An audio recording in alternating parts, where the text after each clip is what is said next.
Hello बच्चों, आप सभी को एक बार फिर से गुड मॉर्निंग। निशा पीसीएम एक्सपर्ट चैनल में मेरे सभी बच्चों का बहुत बहुत वेलकम है।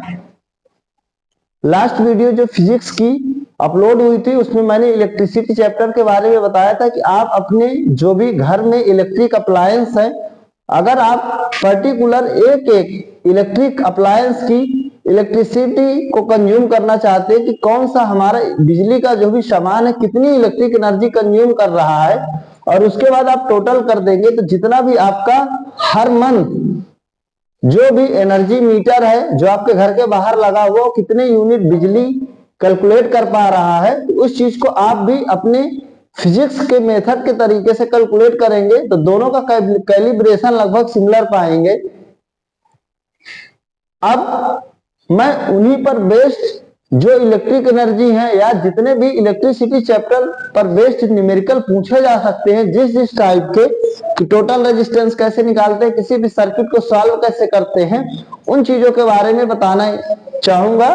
तो आप लोग एक बार जो भी चीजें होंगी उनके मैं थोड़ा सा आपको फार्मूलेज रिवाइज करूंगा जो मैंने बताया था, और बेस्ड हम लोग न्यूमेरिकल सॉल्व करने की कोशिश करेंगे। तो पहला जो मेरा फार्मूला था मैंने बताया था मेरे बच्चों, जो आपका टोटल चार्ज होता है Q, that is equal to क्या होता है, number of electrons multiplied by electronic charge. ये हमारे फर्स्ट फार्मूले की बात हुई थी जिसको हम लोगों ने देखा था कि Q is equal to number of electrons N multiplied by electronic charge E, Q बराबर N multiplied by E। Second formula मैंने बताया था करंट का कि I is equal to charge upon time means Q upon T।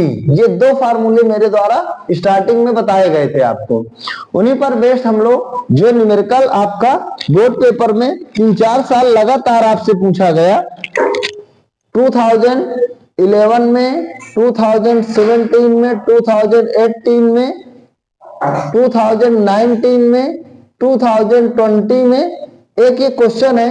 5 सालों से लगातार इन पर बेस्ड न्यूमेरिकल पूछे जा रहे हैं। क्वेश्चन है बहुत ही प्यारा सवाल आप लोगों के सामने, calculate the number of electrons. क्या लिख रखा है, calculate the number of electrons. बच्चों calculate the number of electrons constituting 1 coulomb of charge. बहुत ही प्यारा सवाल, कंस्टिट्यूटिंग 1 कूलम्ब ऑफ चार्ज। हालांकि इस चीज को मैंने बताया था लेकिन आज मैं न्यूमेरिकल शुरू कर रहा हूं। जो भी क्वेश्चन आप लोगों से जिस तरीके से पेपर में पूछे जा सकते हैं उनको मैं सॉल्व कराने की कोशिश कर रहा हूं। यहाँ पे जरूरी नहीं कि 1 कूलम्ब चार्ज दे, 2 कूलम्ब, 3 कूलम्ब, 4 कूलम्ब, 5 कूलम्ब, कोई भी चार्ज दे सकता है। तो आपसे कह रहे calculate the number of electron.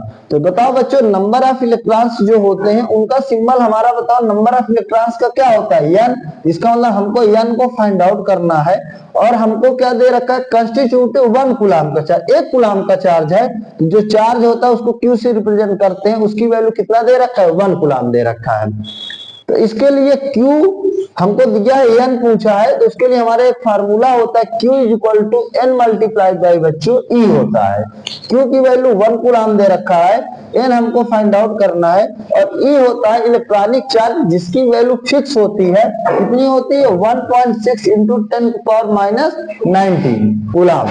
ध्यान रखना है आपको, अगर आपसे कोई वैसे इलेक्ट्रॉन पर चार्ज पूछता है तो आप बताओगे -1.6 इंटू 10⁻19।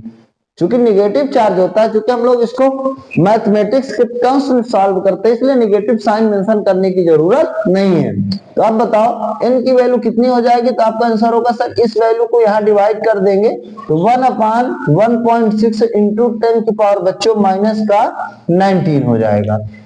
ये इनटू में पूरा डिवाइड में चला आएगा। तो अगर आप इसको डिवाइड करने की कोशिश करोगे तो मैंने बताया था इस वैल्यू को आप ऊपर भेज दीजिए, ये बन जाएगा 1/1.6 इंटू 10⁻19 क्या हो जाएगा बच्चों +19।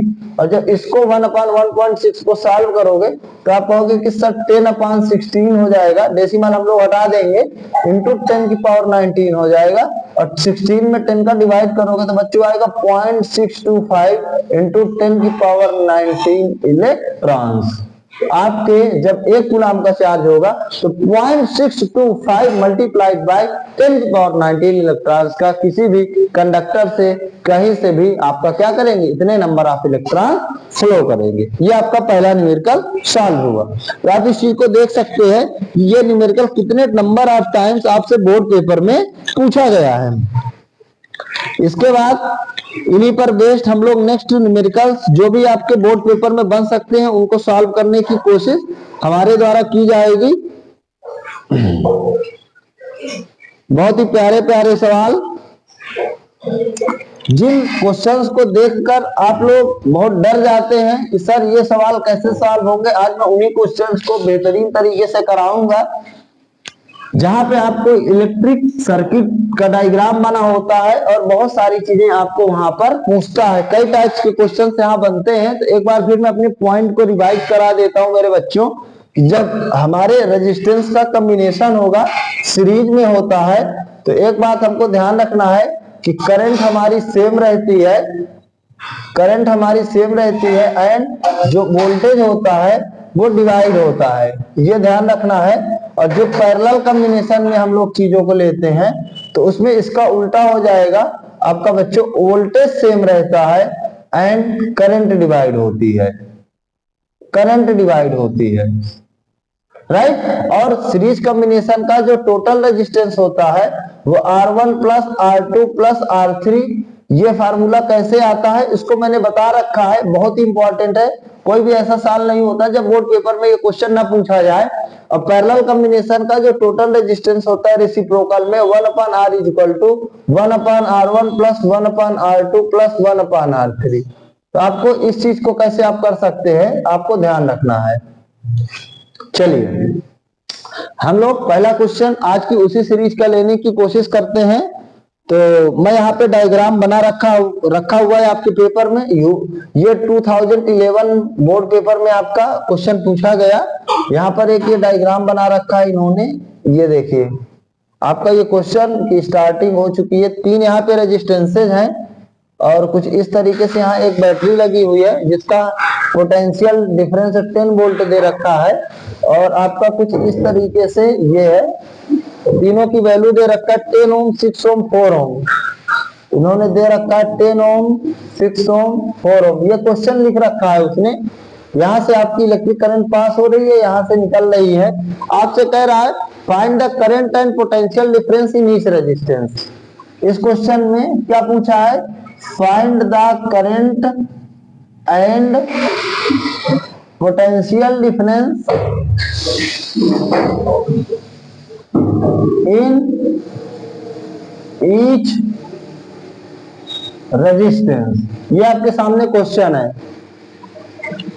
आपको कभी भी क्वेश्चन इस तरीके का मिलता हुआ दिखेगा तो आपको सबसे पहला नंबर पर बच्चों क्या करने की जरूरत है कि इस इलेक्ट्रिक सर्किट का जितने में भी मैं सवाल बताऊंगा 10, 15, 20 क्वेश्चन, आपको सबसे पहले टोटल रेजिस्टेंस फाइंड आउट करना है। क्या फाइंड आउट करना है, टोटल रेजिस्टेंस फाइंड आउट करना है। टोटल रेजिस्टेंस का मतलब ये होगा कि आपको सबसे पहले पता करना होगा कि रेजिस्टेंस हमारे सारे सीरीज में जुड़े हुए हैं कि पैरेलल में जुड़े हुए हैं। जैसे ही आपने ये बैटरी थी यहां से ये आई करंट को फ्लो कराया, आप यहां पर पहुंचे, यहाँ पर पहुंचे तो आप देख पा रहे हैं तीनों एक चेन के रूप में जुड़े हैं। और जब चेन के रूप में जुड़े होंगे तो वो रेजिस्टेंस सीरीज में होंगे। इसमें भी बच्चों कितना करंट जाएगी, आई, इसमें भी बच्चों आई, और इसमें भी करंट कितनी जाएगी, आई। तीनों में बराबर बराबर फ्लो करेगी। इसका मतलब ये तीनों रेजिस्टेंसेस सीरीज में जुड़े हैं। इनका जो टोटल रेजिस्टेंस होता है, जब हमारे रेजिस्टेंस सीरीज में जुड़े होते हैं, आर इज इक्वल टू क्या होता है बच्चों, R1 plus R2 plus R3। तो बताओ कितना हो जाएगा, 10 प्लस 6 16 प्लस 4 कितना हो जाएगा, 20 ओम हो जाएगा। इस पूरे सर्किट का इलेक्ट्रिक सर्किट का टोटल रेजिस्टेंस कितना हो जाएगा बच्चों? 20 ओम हो जाएगा।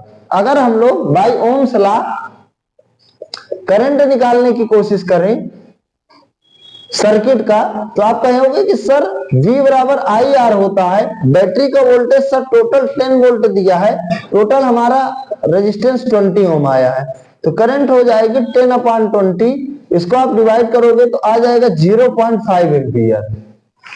आप देख पा रहे होंगे कि जो करंट आई वो कितना आ गई? 0.5 एम्पियर आ गई। इसका मतलब बच्चों इसमें भी 0.5 एम्पियर की करंट फ्लो हो रही है, इसमें भी 0.5 एम्पियर की करंट फ्लो हो रही है, इसमें भी 0.5 एम्पियर की करंट फ्लो हो रही है, राइट? ये चीज आपको ध्यान रखना है। पोटेंशियल डिफरेंस भी निकालना है ईच रेजिस्टेंस का। ईच रेजिस्टेंस का हमने करंट निकाल लिया, तो बताओ पोटेंशियल डिफरेंस हम लोग कैसे फाइंड आउट करते हैं? Current multiplied by resistance. इसकी करंट 0.5 है, रेजिस्टेंस 10 ओम है, तो बताओ हम लोग पोटेंशियल डिफरेंस अगर 10 ओम का निकालेंगे, 10 ओम का क्या निकालेंगे? पोटेंशियल डिफरेंस, इसको V1 कह देते हैं। तो आप कहोगे कि sir current multiplied by resistance, तो करंट हमारी 0.5 एम्पियर, रेजिस्टेंस 10 ओम, इसको दोनों को गुणा कर दोगे तो कितना आ जाएगा? 5 वोल्ट आ जाएगा। अगर आप 6 ओम का निकालोगे तो आप कहोगे कि सर रेजिस्टेंस है हमारा 6 ओम, करंट इसकी भी 0.5 एम्पियर है, दोनों का इंटू कर देंगे तो कितना आ जाएगा? 3 वोल्ट। इसका निकालोगे 4 ओम का पोटेंशियल डिफरेंस, तो आप कहोगे सर 0.5 है और करंट रेजिस्टेंस 4 है, तो इंटू कर देंगे तो कितना आ जाएगा? 2 वोल्ट। मल्टीप्लाई कर लीजिएगा, आप देख पाएंगे कि इन तीनों का जो सम 5, 3, 2 मिलाकर 10 वोल्ट पूरा हो रहा है। मतलब जो टोटल वोल्टेज होगा जो इन तीनों में डिवाइड होगा उसका सम पूरे नेट के इक्वल होगा। तो आपकी जो करंट आई वो कितना आई? 0.5 एम्पियर, और जो पोटेंशियल डिफरेंस आया हर एक रेजिस्टेंस का 5 वोल्ट, 3 वोल्ट, 2 वोल्ट आया। ये आपका क्वेश्चन जितना समय हमको पढ़ने में समझने में लगता है, जब हमारा बेसिक क्लियर होता है उससे कम क्वेश्चन को हमको करने में टाइम लगता है। तो आपको सबसे पहले मैं बार बार बता रहा हूं, स्ट्रेटजी भी मैंने आपको बताया था कि आपको क्वेश्चंस के बेसिक्स को बिल्कुल बेहतरीन तरीके से क्लियर करना है, तब आपको क्वेश्चन लगाना है, वरना आपकी जो पेन होगी वो हर क्वेश्चन में रुक जाएगी और आप हर बार टीचर से पूछेंगे, वो थोड़ा सा हेल्प करेगा, आपको लगेगा कि मैं कर लूंगा, अब मैं कर लूंगा, लेकिन जब हर बार क्वेश्चन करेंगे तो आपको एक क्वेश्चन हर बार सॉल्व नहीं हो पाएगा सेल्फ से। तो सबसे पहले आपको किसी भी जो भी चैप्टर है उसका बेसिक जो चीजें दी हुई हैं, जो क्वेश्चन सॉल्व करने में जरूरत है, उनको हमको क्लियर करना है और देन क्वेश्चन हमें सॉल्व करना है। इसके बाद नेक्स्ट क्वेश्चन को हम लोग लेने की कोशिश करते हैं। बहुत सारे में क्वेश्चन आपको डिफरेंट जो सर्किट्स हैं उनको सॉल्व कराने की कोशिश करूंगा कि आपको किसी भी प्रकार का डाउट ना रहे। इसके बाद नेक्स्ट क्वेश्चन को अगर हम लोग लेने की बच्चों कोशिश करते हैं आज की इस सीरीज का, तो यहाँ पे बहुत ही प्यारा सवाल दे रखा है आप लोगों के लिए। ये बहुत ही प्यारा क्वेश्चन है, मैं लेने की कोशिश करता हूं। यहाँ पे ये एक मेरे पास सर्किट बना हुआ है, ये ए दिया हुआ है, यहाँ पे एक ये रेजिस्टेंस है बच्चों 2 ओम का। इसके बाद अगला रेजिस्टेंस है बच्चों 3.5 ओम का।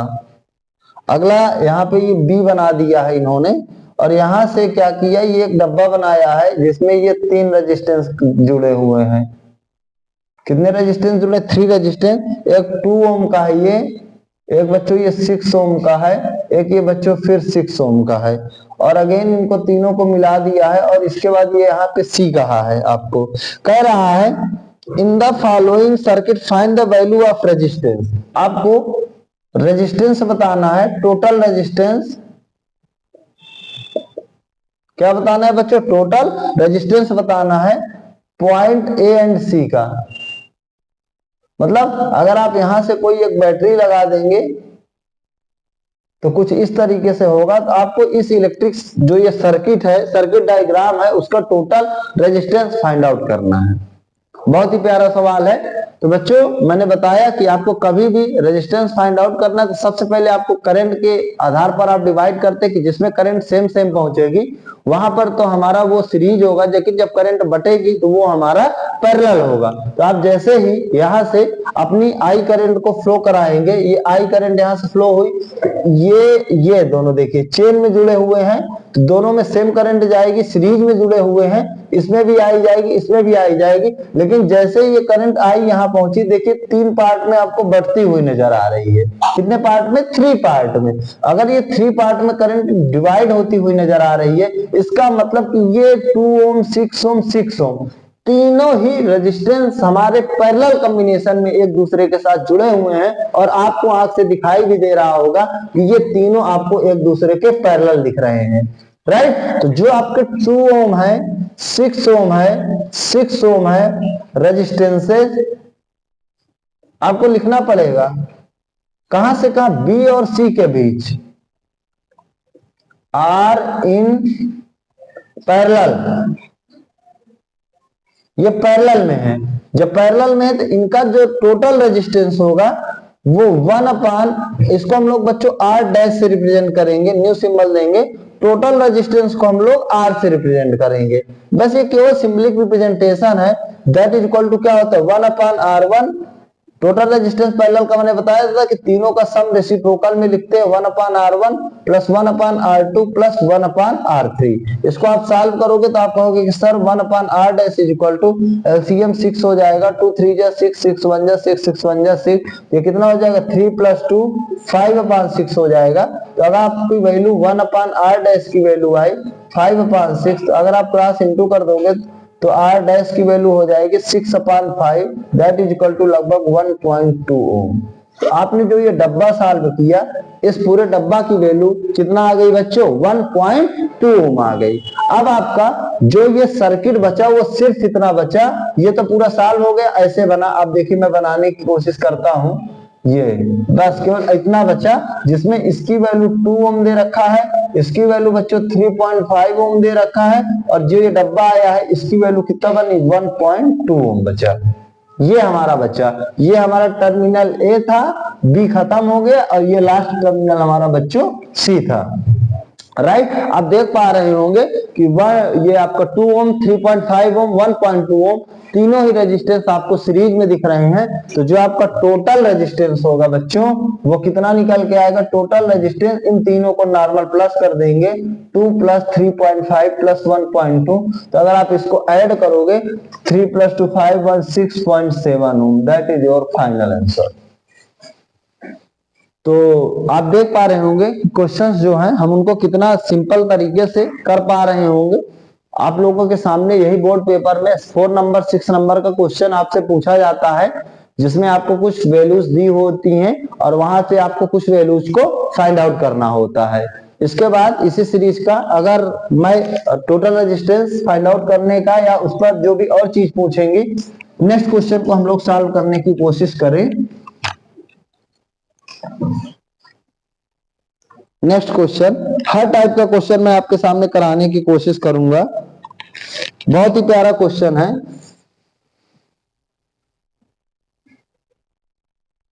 ये आपका एक सर्किट बना हुआ है कुछ इस तरीके से।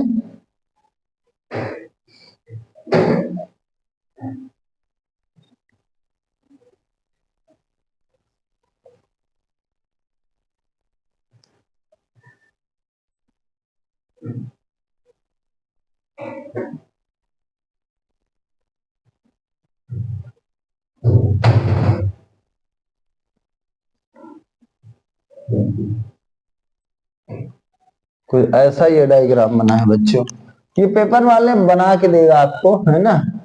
हम लोग सिर्फ क्वेश्चन कॉपी कर रहे हैं, जिसमें ई दे रखा है जिसकी वैल्यू 3 वोल्ट है। मैं बता रहा ई क्या होता है, ये 1 ओम दे रखा है, ये 2 ओम दे रखा है, और ये अगेन आपका बच्चों 1 ओम दे रखा है। आपसे कह रहा है इक्विवेलेंट रेजिस्टेंस बताना है।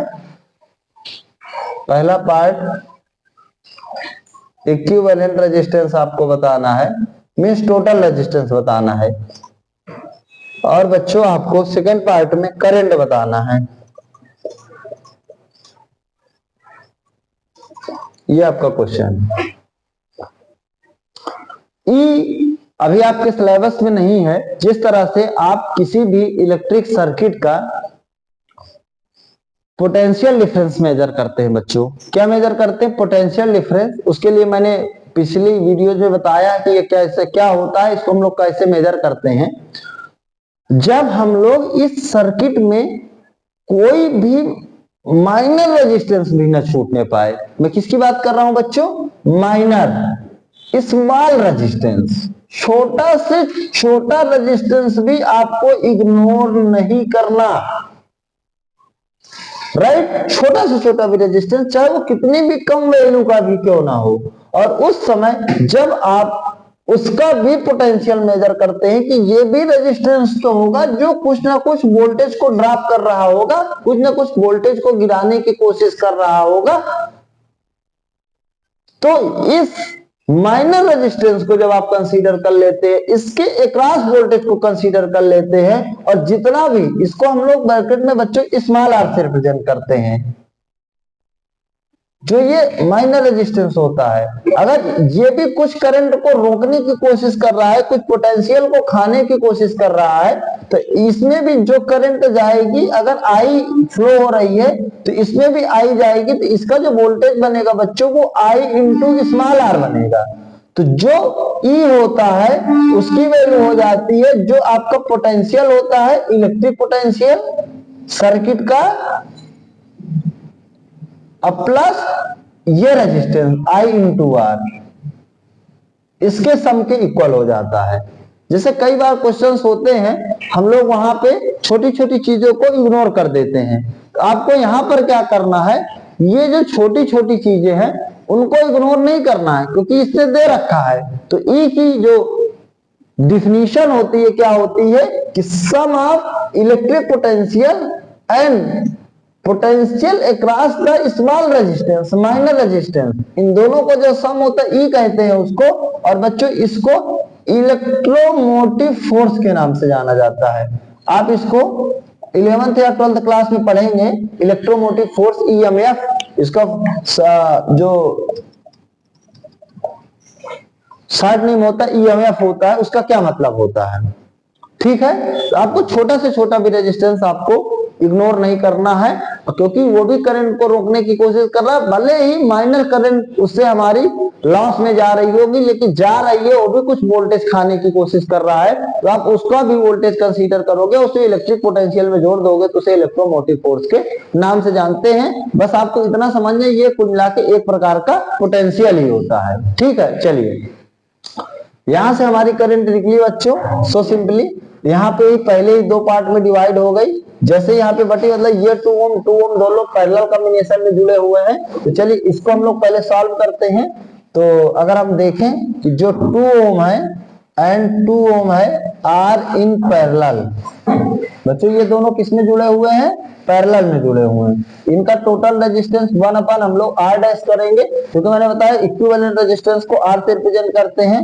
That is equal to 1/2 plus 1/2। ये कितना हो जाएगा बच्चों? 1 upon R dash equal to 1/2 plus 1/2, 2/2 हो जाएगा। और 2/2 का मतलब बच्चों कितना होता है? 1 होता है। तो अगर आप क्रॉस इंटू करोगे तो आर डैश की वैल्यू बताओ कितना आ जाएगी? 1 ओम आ जाएगी। मतलब ये जो हमारा डिब्बा है, जो रेजिस्टेंस का टोटल इक्विवेलेंट वैल्यू आई 2 ओम की 1 ओम आई। अगर इस सर्किट को मैं रिप्लेस करूं तो कुछ इस तरीके से बनता हुआ नजर आएगा चार्ट में। ये एक वैल्यू हो गई, ये एक वैल्यू हो गई, और यहाँ पे भी ये एक वैल्यू दे रखा है, ये कुछ ऐसा है। ये हमारी बैटरी लगी हुई है, जिसमें इसकी वैल्यू बच्चों 1 ओम आई, इसकी वैल्यू बच्चों भी कितना दे रखा? 1 ओम आई, इसकी भी वैल्यू बच्चों कितना दे रखा? 1 ओम दे रखा। अब आप देख पा रहे होंगे जो आपका टोटल रेजिस्टेंस बच्चों बन पाएगा वो कितना बन पाएगा? तो आपका आंसर होगा सर कि ये तीनों किसमें दे रखा हुआ है? सीरीज में दे रखा हुआ है। तो जब ये सीरीज में दे रखा हुआ है तो हमारा जो टोटल रेजिस्टेंस बन पाएगा वो कितना बन पाएगा? 1 + 1 + 1 इज इक्वल टू बताओ कितना आ जाएगा? 3 ओम हमारा कितना निकल के आएगा? Total resistance. क्यों? क्योंकि ये तीनों ही जो इलेक्ट्रिक रेजिस्टेंस है बच्चों वो किसमें दे रखा हुआ है? आपको सीरीज कॉम्बिनेशन में दे रखा है कि तीनों को नॉर्मली प्लस कर देंगे।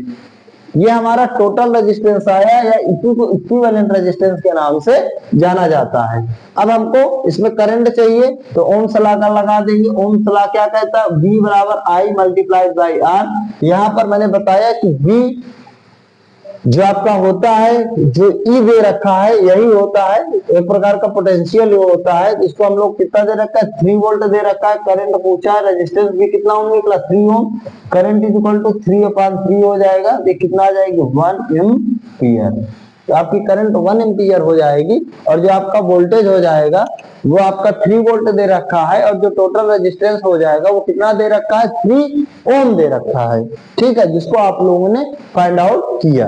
राइट, आप देख पा रहे होंगे जो भी क्वेश्चंस हैं उनमें जो भी छोटे छोटे टर्म्स आते हैं, जैसे ईएमएफ आपकी बुक्स में कहीं पर भी नहीं दिया हुआ, जैसे पेपर में यहाँ पे क्वेश्चन पे बताया तो मैंने यहाँ पे एक्सप्लेन करने की कोशिश की आप लोगों के सामने।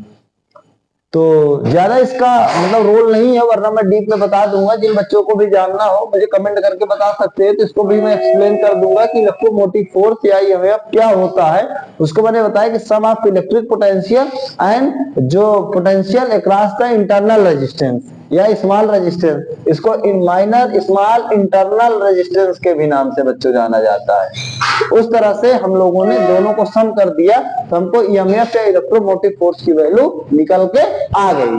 और किस तरह से हम लोग सवाल को एक ही कॉन्सेप्ट पर करते हैं, करंट अगर हमारी डिवाइड होगी बच्चों तो उसका मतलब होगा हमारा पैरेलल कॉम्बिनेशन होगा, करंट नहीं डिवाइड होगी तो उसका मतलब हमारा सीरीज कॉम्बिनेशन होगा। आपको एक ही चीज को ध्यान रखना है, ओम्स लॉ, V बराबर IR ध्यान रखना है, और जितने भी क्वेश्चन आपके होंगे उनको मैं एक ही कॉन्सेप्ट पर पूरे के पूरे खत्म कर दूंगा। अगर वीडियो अच्छी लगे तो वीडियो और भी पाने के लिए जो मेरे द्वारा अपलोड की जाए, अगर आपको चीजें समझ में आए तो चैनल को सब्सक्राइब करें, हमारे साथ जुड़े। मेरी कोशिश है कि 6 to 10 all board UP CBSE ICSE घर बैठे बच्चे जो भी एकेडमिक है, जो आपका प्रेजेंट टाइम सिलेबस है, कोर्स है, उसको मैं इस चैनल के माध्यम से खत्म कर पाऊं, जिससे आप घर बैठे सारे classes 6 to 10 physics chemistry math का जो वीडियो है, लेक्चर्स हैं टॉपिक बाय टॉपिक, उनको अच्छे से देख पाए, अपनी चीजों को क्लियर कर पाए। और इसी के साथ आज के लेक्चर यहीं पे फिनिश हुआ। हम लोग नेक्स्ट वीडियो में आपसे मिलते हैं। आपको बहुत बहुत थैंक यू।